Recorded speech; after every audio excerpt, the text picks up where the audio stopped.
Hola, soy el Doctor Bueno y esto es Medicina Clara, vuestro canal de medicina en Internet. El tema que vamos a tratar hoy es la respuesta a una de las dudas más frecuentes que recibimos a través de las redes sociales. Ya habéis visto nuestros vídeos sobre piedras en la vesícula y cómo operar estas piedras. Lo que nos preguntáis, en la gran parte de los casos, es ¿qué es lo que puedo comer después de la cirugía?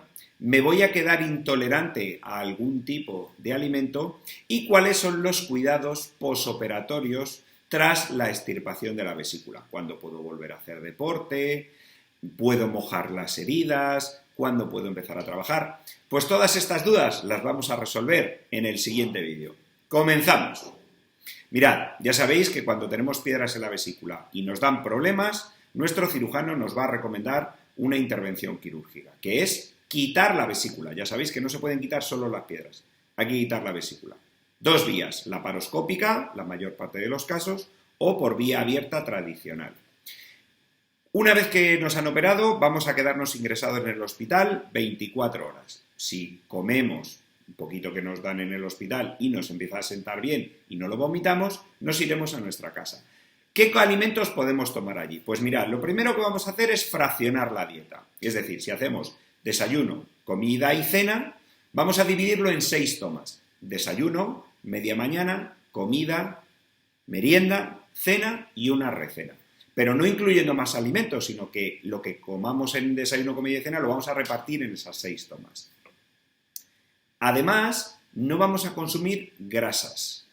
Y no se pueden hacer los alimentos fritos, los vamos a hacer o asados o a la plancha o cocidos y en puré.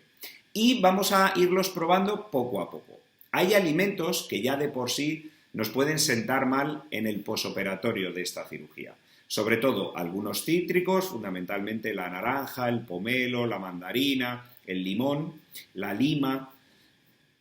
El chocolate, fundamentalmente, suele ser dañino, suele molestar bastante a los pacientes y en aquellos casos que el paciente coma mucho, lo que va a notar es que enseguida que come se siente pues como una vaca, como que si se hubiera comido un cordero entero.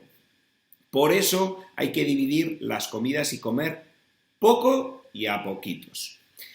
Las grasas hay que evitarlas, las de los embutidos, todas las pieles de estos alimentos que estamos cocinando, las salsas, hay que evitarlas. Porque ahora nuestro hígado va a ir produciendo la bilis, pero no tiene ese pequeño remanente que teníamos con la vesícula. Así que las comidas pueden hacerse pesadas. ¿Cuánto tiempo dura esto? Pues habitualmente suele durar entre 2 y 3 semanas. A la tercera semana los pacientes pueden ir reintroduciendo el resto de alimentos, aquellos que están incluidas las grasas igualmente.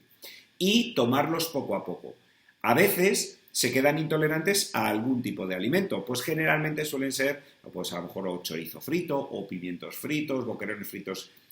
Generalmente comidas que suelen tener un componente graso elevado. Pero a la larga, casi todo el mundo termina comiendo de todo y de forma rutinaria y normal. ¿Resto de cosas? Pues lo normal es que no nos incorporemos a nuestro puesto laboral, al menos entre las 2 o 3 primeras semanas. Es cierto que con la cirugía laparoscópica esta reincorporación laboral puede ser anterior, pero obviamente dependiendo de los trabajos. No es lo mismo un trabajador de la construcción que un trabajador pues, que trabaje delante de un ordenador, o que un camarero o un conductor. Cada trabajo requerirá una reincorporación dependiendo de su actividad física. Deporte. No solemos recomendar hacer deporte al menos en las 3 primeras semanas y generalmente lo solemos hacer a partir del mes. ¿Y el cuidado de las heridas? Pues como comentamos en nuestro vídeo de cuidados de heridas posquirúrgica, lavar las heridas con agua y con jabón, se puede luego poner algún antiséptico sobre ellas.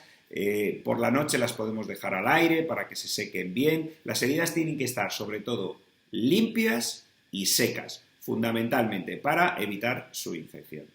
Y por lo demás, pues poco más hay. El resto de actividades las iremos reintroduciendo conforme el paciente se vaya encontrando bien y cada vez se vaya encontrando más fuerte. Lo normal, es que a la tercera semana todos los pacientes estén recuperados plenamente y, salvo pequeños cambios, alguna infección de herida o algún seroma, no noten nada más y puedan hacer una vida completamente normal. Así que os animo a seguir las recomendaciones de vuestro cirujano.